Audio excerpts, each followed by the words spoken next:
Jaya, I had no hope of success. When I heard the son of Drona and others by slaying the Panchalas and the sons of Draupadi in their sleep perpetrated a horrible and infamous deed, then O Sanjaya, I had no hope of success. When I heard that Ashwathaman, while being pursued by Bhimasena, had discharged the first of weapons called Aishika, by which the embryo in the womb of Uttara was wounded, then O Sanjaya, I had no hope of success. When I heard that the weapon Brahmashira discharged by Ashwathaman was repelled by Arjuna with another weapon over which he had pronounced the word Sasti, and that Ashwathaman had to give up the jewel like excretions on his head, then O Sanjaya, I had no hope of success. When I heard that upon the embryo in the womb of Virata's daughter being wounded by Ashwatthama with a mighty weapon, Dvaipayana and Krishna pronounced curses on him, then O Sanjaya, I had no hope of success. Alas, Gandhari, destitute of children, grandchildren, parents, brothers, and kindred, is to be pitied. Difficult is the task that hath been performed by the Pandavas. By them hath the kingdom been recovered without a rival.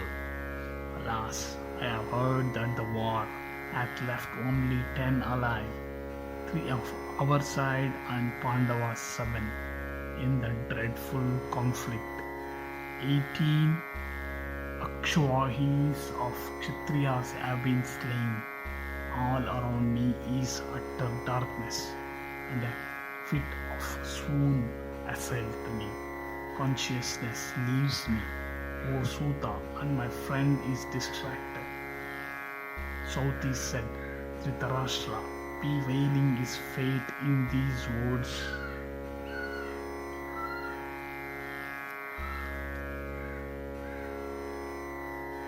His fate in these words was overcome with extreme anguish and for a time deprived of sense.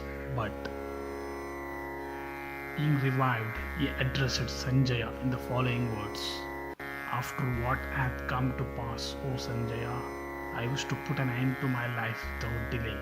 I do not find the least advantage in cherishing it any longer. Sauti said. The wise son of Kavalgana, Sanjaya, then addressed the distressed lord of earth while thus talking and bewailing, sighing like a serpent and repeatedly fainting in these words of deep import. Thou hast heard, O Raja, of the greatly powerful men of vast exertions, spoken of by Vyasa and the wise Narada.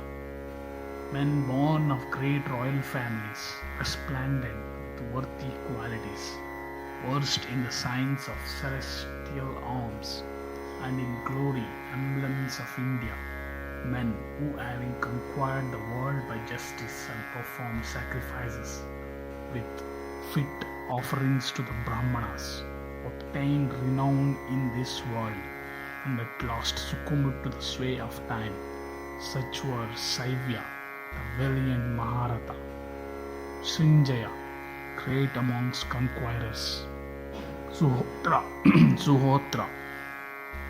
Rantideva, and Kakshivanta, great in glory, Valhika, Tamana, Saryati, Ajita, and Kakshivanta, great in glory. Valhika, Tamana, Saryati, Ajita, and Nala. Shwamitra, the destroyer of foes. Amvarisha, great in strength. Maruta, Manu, Ikshaku, Gaya, and Bharata. Rama, the son of Dasharatha. Sasavindu and Bhagirath. Kritavirya, the greatly fortunate, and Janamejaya too. And Yayati of good deeds, who performed sacrifices, being assisted therein by the celestials themselves, and by whose sacrificial altars and stakes this earth with her habitated and uninhabited regions have been marked all over. These 24 Rajas were formerly spoken of by the celestial Rishi Narada unto Saivya when much afflicted for the loss of his children. Besides these, other Rajas had gone before, still more powerful than they, mighty charioteers, noble in mind and resplendent with every worthy quality. These were Puru, Kuru, Yadu, Sura and Vishwagashwa of great glory, Anuha, Yuvanashwa, Kakutasta, Vikrami and Raghu, Vijaya, Vitihorta, Anga, Bhava, Shveta and Guru, Yusinara, Satarata, Kanka, Tuliduha and Druma, Dambodbhava, Para, Vena, Sagara, Sanskriti and Nimi, Ajeya, Parasu, Pundra, Sambhu and Voli Deva Riddha, Deva Yuha, Sprutika and Brihadrata, Mahatsaha, Vinitatma, Sukratu and Nala, the king of the Nishadas, Satyavrata, Santabaya, Sumitra and the chief Subala, Janujanga, Anaranya, Arka, Priyabritya, Chuchivrata, Balabandhu, Nirmarta, Ketushranga and Brihpala, Trishtaketu, Brihtaketu, Triptaketu and Niramaya, Abhikshit, Chapala, Durta, Kritbandhu and Drideshudi, Mahapurana, Sambhavya, Pratyanga, Paraha and Shruti. These, O chief and other Rajas, we here enumerated by hundreds and by thousands and still others by millions, princes of great power and wisdom, quitting very abundant enjoyments, met death as thy sons have done. Their heavenly deeds, valor and generosity, their magnanimity, faith, truth, purity, simplicity and mercy are published to the world in the records of former times by sacred bards of great learning. Though endued with every noble virtue, these they have yielded up their lives. Thy sons were malevolent, inflamed with passion, avaricious and of very evil disposition. Thou art versed in the Shastras, O Bharata, and art intelligent and wise. They never sink under misfortunes, whose understandings are guided by the Shastras. Thou art acquainted, O Prince, with the lenity and severity of fate. This anxiety, therefore, for the safety of thy children is becoming more over. It behoveth thee not to grieve for that which must happen. For who can avoid by his wisdom the decrees of fate? No one can leave the way marked out for him by providence, existence and non-existence. Pleasure and pain all have time for their root. Time createth all things, and time destroyeth all creatures. It is time that burneth creatures, and it is time that extinguisheth the fire.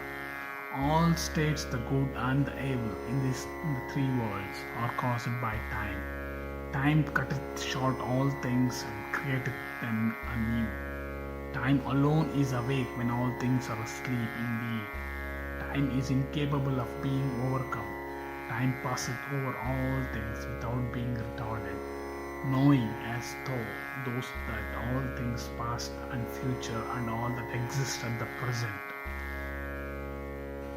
moment are the offspring of time. It behoveth thee not to throw away thy reason. So 'tis said, the son of Kavalgana, having in this manner administered comfort to the royal Dhritarashtra, overwhelmed with grief for his sons, then restored his mind to peace, taking these facts for his subject. Dvaipayana composed a holy Upanishad that has been published to the world by learned sacred bards in the Puranas composed by them. The study of the Bharata is an act of pity that readeth even one foot with belief hath his sins entirely purged away. Herein Devas, Devarishis, and immaculate Brahmarshis of good deeds have been spoken of, and likewise Yakshas, great Urugas, Nagas, being spoken of, and likewise Yakshas and great Urugas, Nagas. Herein also hath been described the eternal Vasudeva possessing the six attributes. He is the true and just, the pure and holy, the eternal Brahma, the supreme soul, the true constant light, whose divine deeds wise and learned recount, from whom hath proceeded the non-existent and existent non-existent universe with principles of generations and progression and birth, death and rebirth, that also hath been treated of, which is called Adhyatma, the superintending spirit of nature, that is Pataketh of the attributes of the five elements. That also hath been described, who is Purusha, being above which epithets as undisplayed and the like, also that which the foremost ytis exempt from the common destiny and endued with power of meditation and tapas, behold dwelling in their hearts as a reflected image in the mirror. The man of faith, devoted to pity and constant in the exercise of virtue, on reading this section is freed from sin. The believer that constantly recited this section of the Bharata, called the introduction from the beginning, falleth not into difficulties. The man repeating any part of the introduction in the true twilights is during such act freed from the sins contracted during the day or the night.